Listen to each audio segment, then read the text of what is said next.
Hi everyone, John from Review Wargames here. Today I'm doing an unboxing of the Victorian Servant Set 2, part of the Empire of the Dead range by Westwind Studios. Kindly donated to me by Westwind Studios, specifically for the purposes of review.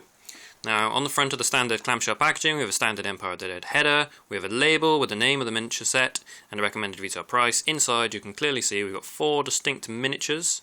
Note this is Victorian Servant Set 2, that's an important consideration because there isn't Victorian Servant Set 1.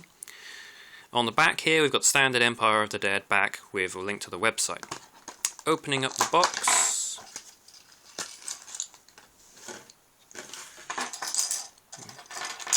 have 4 miniatures. 4 miniatures, yes. So, here we have some sort of governess type miniature. She's got a little candlestick here, wearing what might be a night robe, or perhaps an evening gown, perhaps, or the equivalent the Victorian servant would wear. Got a hair done up in a tight little bun, McGonagall style. Not really seeing much in the way of mould lines. There's a little one running along the side here. It's going to require a bit of cleaning up. None across the actual face, however, fortunately. Got a very angular face, this lady, very stern. Yeah.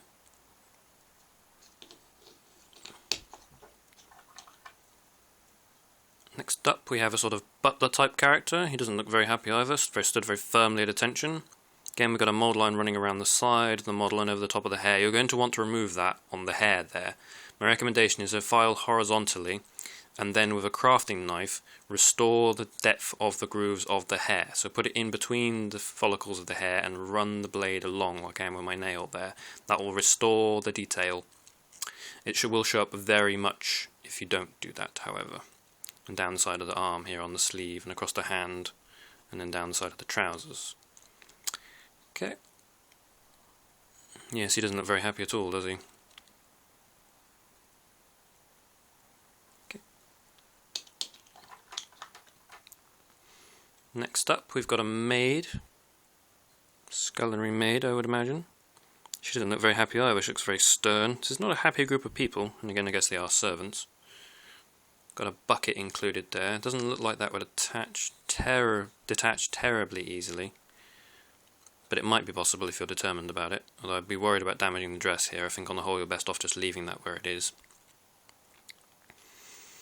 Got a mop. Mould line is... where are the mould lines here? Oh, they've done a brilliant job here. There are no mould lines. Ah, here we go. So there's one running across the side of the bucket here. So if we chase that, it'll run up the side here. Yes, there we go. And across the face. Oh, well, that sucks.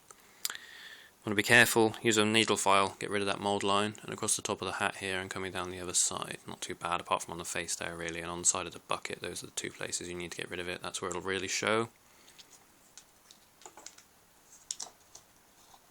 Finally, we've got the houseboy. It's basically just a smaller version of the butler. Might even be related.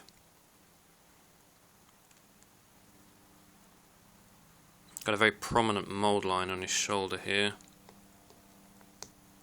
Don't know if you can hear that. And across the top of his hair. Again, you'll need to get rid of that or it will really show. And then, after you've removed the mould line, to restore the detail to the hair, use a crafting knife. And just push the blade down in and run it across backwards and forwards. Always be very careful and wear gloves while doing so, of course. Yeah. Seems a fairly good set though on the whole. The level of detail is high. The miniatures all fit fairly nicely into their slotter bases straight out of the box. I've included a link in the description to a more detailed review including their use in game. Thanks very much for watching guys. Please like and or subscribe.